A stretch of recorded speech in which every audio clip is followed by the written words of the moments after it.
Morning. I have to get ready quickly because I'm going to Paramount Studios, hopefully, today with Chrissy. We are going to the Paramount Global Summit for Disability Awareness in the Creative Arts Industry. My vibe today is tired, but it's also like 7 in the morning and I don't get up at 7 in the morning. But my energy has just been really low. I've been kind of in a bad mental state for the past few days. I think going to this event is going to be good for me. I think it will be a good distraction. So that's how I'm going to try and view today, and hopefully it'll be a good one. Get back. I got my buddy back. Oh my goodness, hello. Hey, get back, Willow.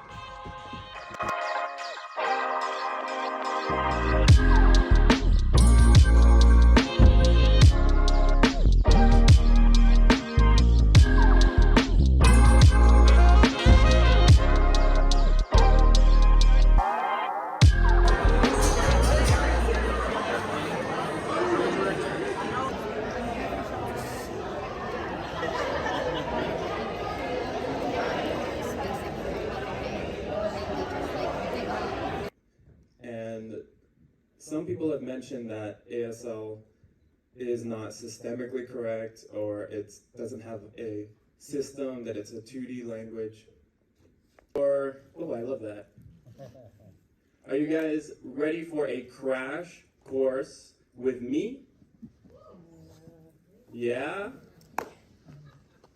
Okay. I see some signs. You sign it with me. Hello.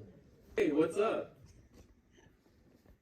It's very cool. Everyone sign this with me. Hey, what's up?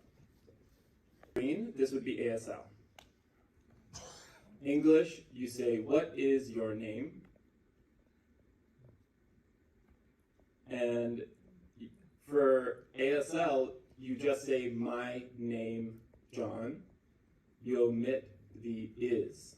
The English would be, nice to meet you. In ASL,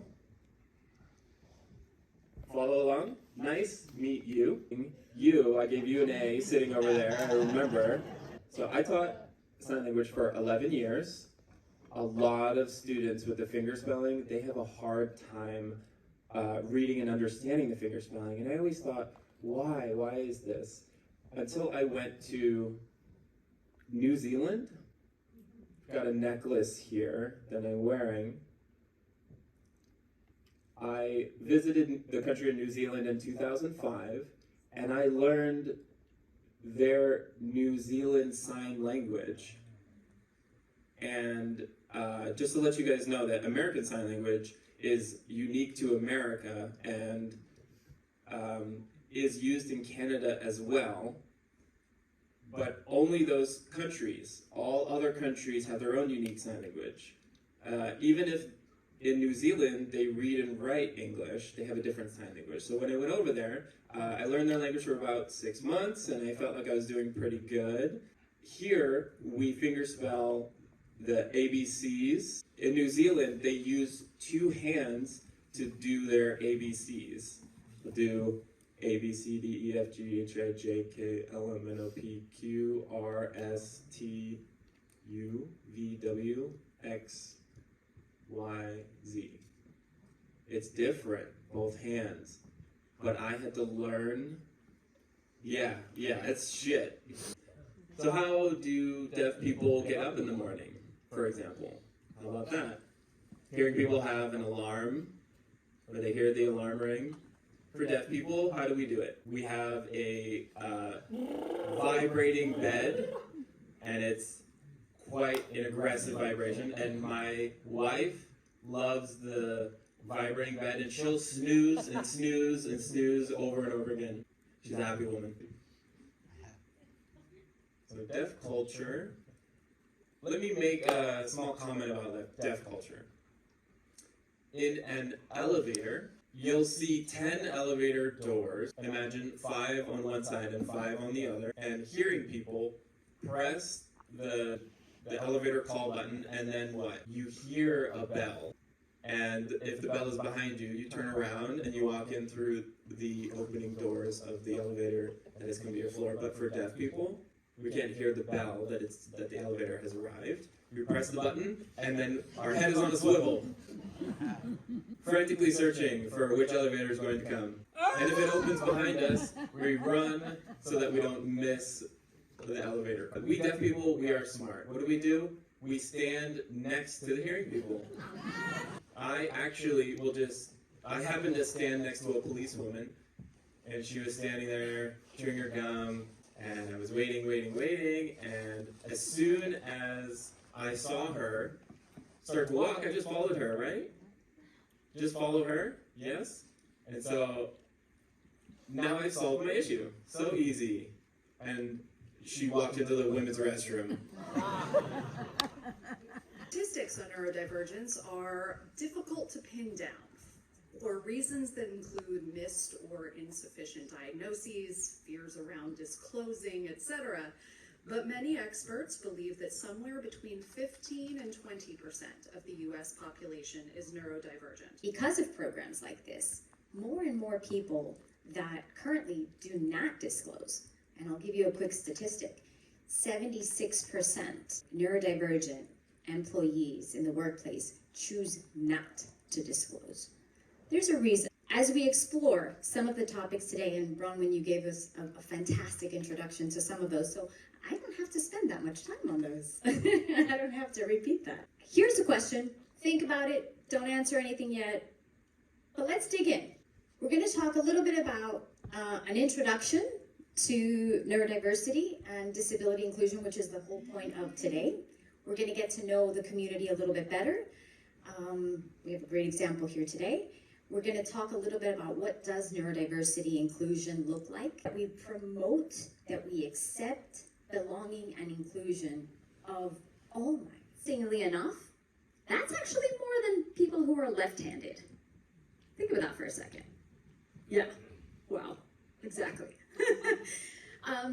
1 in 36 births in the US it will be diagnosed with autism. And that's an important statistic because it used to be, when we first started this organization about 7 or 8 years ago, it used to be a lot higher. It used to be like 1 in 70. But the reason why is because there are earlier diagnoses and there are better diagnoses and there are better tools to diagnose. It's actually a good thing because it allows room for creativity, for innovation. You have people in this community who are very detail-oriented, who have tremendous pattern recognition abilities, who tend to love to be very specialized and know something very deeply and very fully, and they become really impressive experts. Because when we impact one, we impact many. And we got a lot of Film Challenge participants in the audience, so congratulations. Michael, I see you. Yeah, you've been part of Signed to Me, a great film, and you got the Harry Potter swag on today too. That's awesome. I'm feeling the Halloween vibes. Wrong studio though. That's Warner Brothers. We need the flight suit. We need the flight suit. We need the flight suit from Top Gun. I feel the need for speed. I mean, how awesome is that? I came out here, I was like, man, this is the Godfather here. And we belong here, because there's so much talent. I feel very honored in my life. I've been able to follow what I wanted to do. I've been in 40 TV shows and movies. I've toured all over the world. But the majority of my work has been self-driven, with me writing, producing, creating my own content. And work leads to work. So ultimately, I looked around 12 years ago. I was like, why aren't more people with disabilities creating our own work? And I looked around, I was like, there's 1 in 4 of the population has a disability, but those numbers aren't reflected. So I created the Disability Film Challenge, which started out, yes, as a weekend film competition. We had a couple films, and then it kept growing year after year. I partnered with Easter Seals, Southern California in 2017. To date, we have 750 films that have been created. Longer, so he puts Chelsea in Pielter's lap. So Pielter's holding on to her like this, but his legs are not long. So he's really holding on. a brighter environment. But if you look like right here, all the types of here. Yeah. You have to speak to her. Okay. Hi, my name. Hi, Bella. Can you see it? Can you see that? And you can't really see it unless you look a certain way on the glasses. And I'm visiting and that actually works. I think it's because the words are close enough to see it. Visual impairment in your right eye. I I think it's so cool. That's so cool. It was a 4-hour show. We had been dancing I'm 11 gonna hours pass it each around. day, Yeah. 8 days. Who else wants to try glasses? These are caption Are these glasses. prescription? No, you have to buy them. Wait, that's fine. They live caption what you say. Just came out. They're harder to see in like bright light, and they're only on the right If you side. really look, it's right there. It's for right-sided My life. Okay, wait. You can hold it out and see. Yeah, can you see it? Can you see it now, perhaps? It's Wait. Why don't you just put it on the non-blind eye? Can you see? That's really cool. Hi, Cassie. How are you doing today? Yeah, only if you weren't What's local. going on? Is this what? Man. It's the. It works like a microphone. Horrible. That's really cool. You can see it.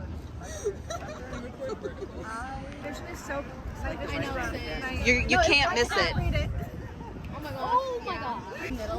It's small text. It's cool that they need to fix that. I will. My friend cannot see. Please fix this. No, they made so you can add your clip-on for your glasses. That's like one thing. They're brand new, so it's like they have a lot of work to do. You're probably wondering why I can't turn my head. It's because I got a metal bar and screws in there.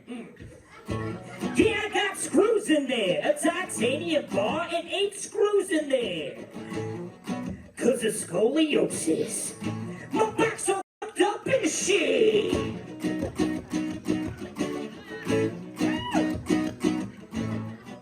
You wanna feel sorry for me? Come on, feel sorry for me. Alright, so this next one is about when you're disabled and you're in a bar and someone's staring at you. We've been there, right? Everyone, right? And this one's inspired by that song by Marin Morris. It's, you know the one, why don't you just meet me in the middle? You guys know one? That's her song. She stares at me, fully aware, I know that she's there. She stares at me. Do I know her from school? I don't go to school. She's walking over, I see it now. She's got a question. I look in her eyes, let me just answer before she asks it. Hey there, little baby, don't worry about my neck, I know it's little. 5 vertebrae they're fused, why it's little. The one place that I can't move back up a middle. My neck is little. Woo! Oh yeah. She says to me, I think my aunt's dog has the same thing. I says to her, no, probably not. I'm so excited to be here with Brett. I met Brett almost 10 years ago. Can you believe that? Yeah. When I cast him in the CBS Diversity Showcase. It was such a good time spending that time with you and watching your career since evolve. So thank you for being here and being part of this event. Well, we don't have a lot of time, so I'm going to jump right into questions, if that's cool with you. Yeah. So, as many people here can tell at this point, you're quite the multi-hyphenate. You're a writer, an actor, a musician, a comedian. Can you tell everybody a little bit about your creative process and what inspires you? So I think, and the more I go through my career, I really try to find the things, I try to work through maybe feelings that I have like when I'm out in the world and see things and maybe things that I'm going through. And then I think about a character that interests me and how I can fuse those two things together.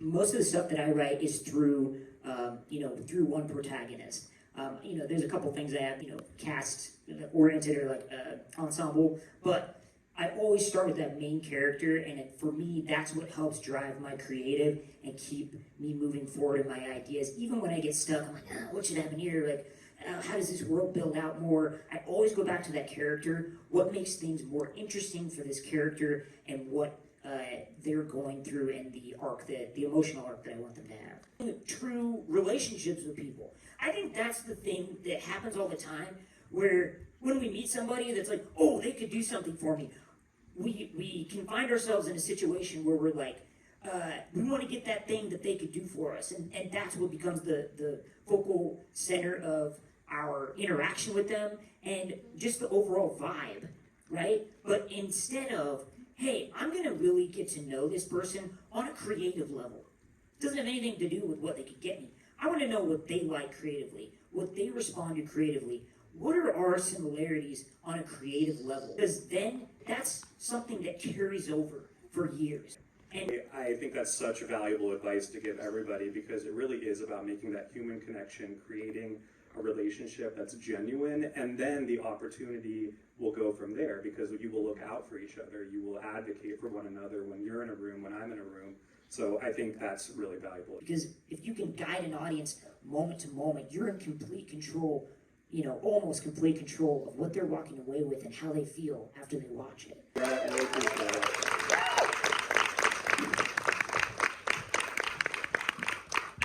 This introduction. This session is about understanding the importance of making your voice heard and the strategies for effective advocacy that can lead to meaningful change. This session will also address the specific barriers that prevent people with disabilities from fully participating in the voting process and discuss actionable solutions to overcome these challenges. I'd like to introduce our moderator, who needs no introduction, Ms. Pat Harvey from CBS News, a longtime anchor. We have Keely Cat Wells, who is the founder and CEO of Making Space. We have TJ Hill, who is the Executive Director of Disability Community Resource Center here in Los Angeles. And we also have Vanessa Ramos, who is a community organizer with Disability Rights California. Hello, everybody. Good afternoon.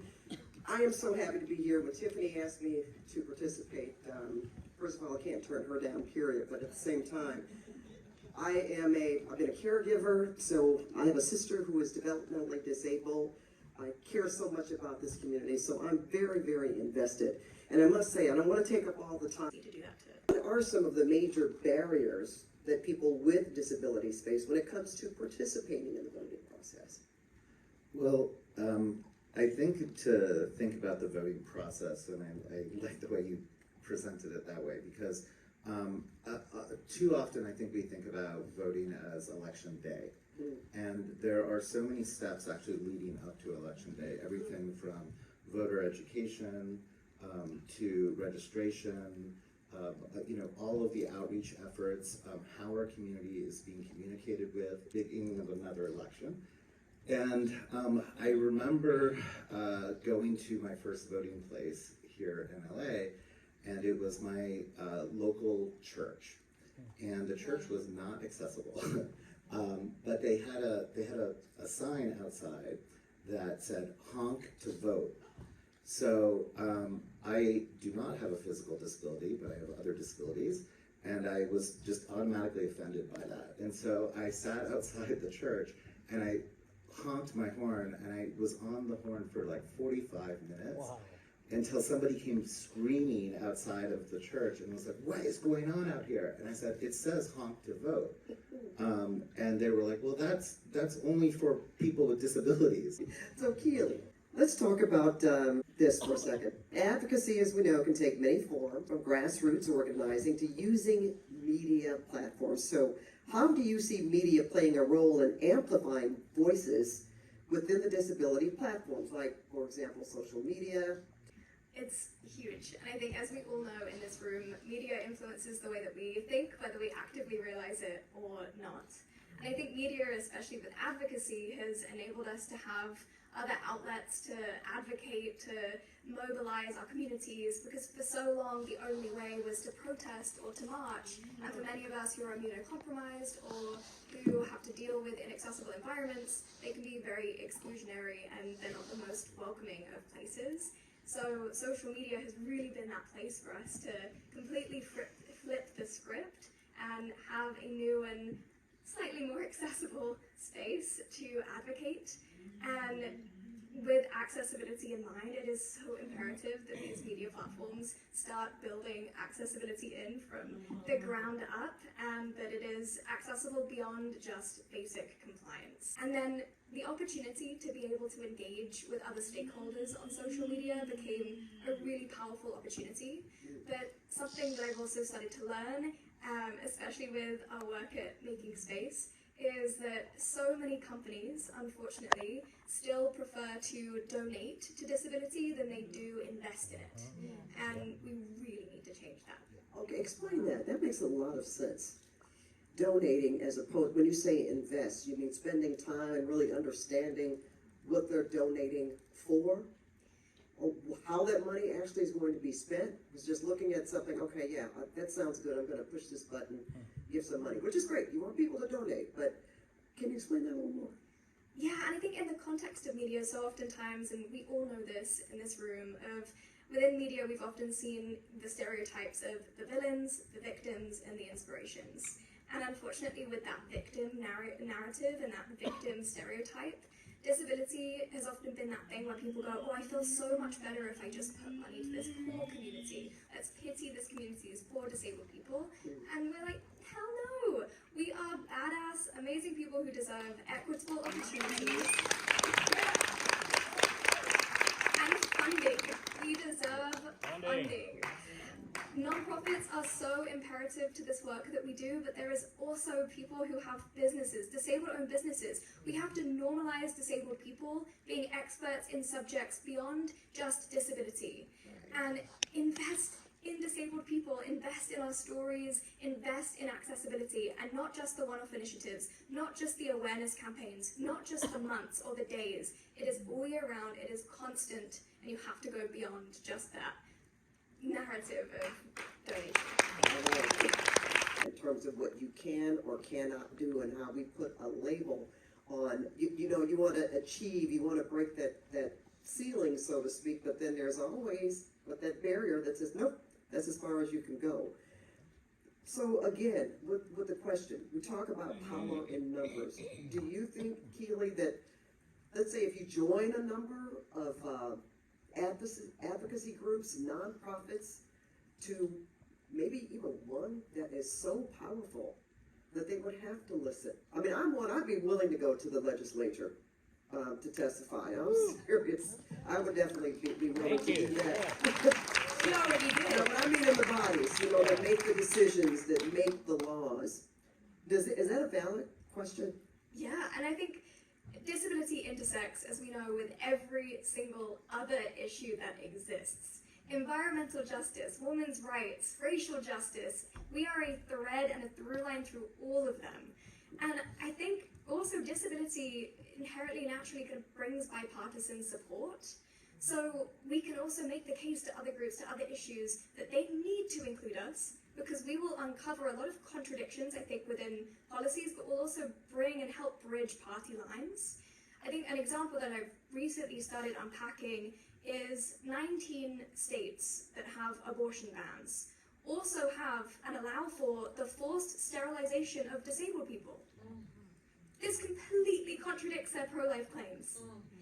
So I think we have to look at it from a broader lens as well, break the silos, and ensure that disabled leaders are a part of every conversation across every issue. Oh yeah,